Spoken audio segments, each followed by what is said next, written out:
Okay, here we are, Matthew Russell Lee, Inner City Press, here at the Southern District of New York Courthouse today, Wednesday, March 12th, 2025. We're covering three trials, and we'll be covering today at 11:30 Mahmoud Khalil, the hearing before Judge Furman. Now, he won't be there. He's in Louisiana in an immigration facility, but it's been teed up to be about scheduling. The U.S. government, in response, has contested jurisdiction of the court, venue, whether the case should be moved, whether the immigration court in Louisiana should hear it first. So we'll be covering it closely. We've been publishing it. It's a strange case because it doesn't go into PACER, but we have been publishing it, and you can find it on Inner City Press. Now, of the various trials, I have to say, I was most struck yesterday by the K-Flock / U.S. versus Kevin Perez trial about, he's a drill rapper from Sevside, either a gang or just a neighborhood name, 187th Street. He said Little Italy.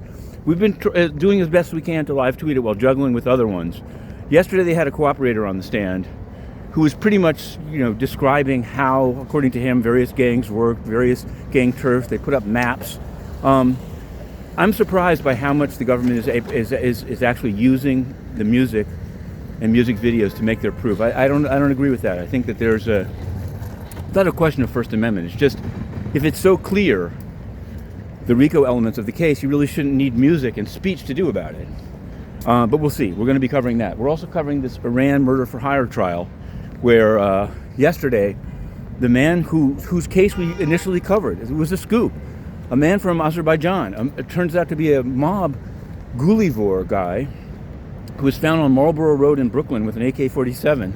He flipped. That's why he dropped out of the case. He wasn't traded away. He became a cooperator. And he's cooperating against these two other guys, Amarov and Omarov. It's a little confusing. One guy's in a sweater, one guy's in a suit. One of them defense, I think it's Sweater Man. Sweater Man's defense is that he basically just defrauded the Iranians and took their money and did as little work as possible. So he must be innocent. It's a good case. It's a good case. Charlie Javice's case continues to churn on. Now with the data scientist from Queens College. He charged $600 an hour to provide made-up names to defraud Chase, but Chase should have known better. I think they didn't do any due diligence, and it's kind of beneath them that they turned it into a criminal case. But so it goes. Now, we published today an open letter from some UN staff members to Secretary General Antonio Guterres. And we get all kinds of stuff sent to us. But this one was very much in keeping with the times. It basically said the UN has been failed, that he's destroyed the organization. They've been thrown out of places as Somalia, Mali, DRC, failed on Ukraine. And it talked about, basically, he called him anti-Semitic, and said he should resign. So should the Deputy Secretary General. Now, generally, I'm very happy to publish any response.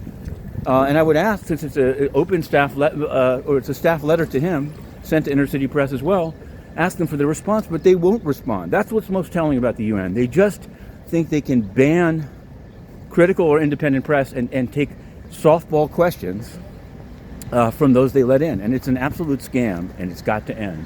But for now, so this is the litmus test for 2025. But today, three trials and Mahmoud Khalil. To be continued.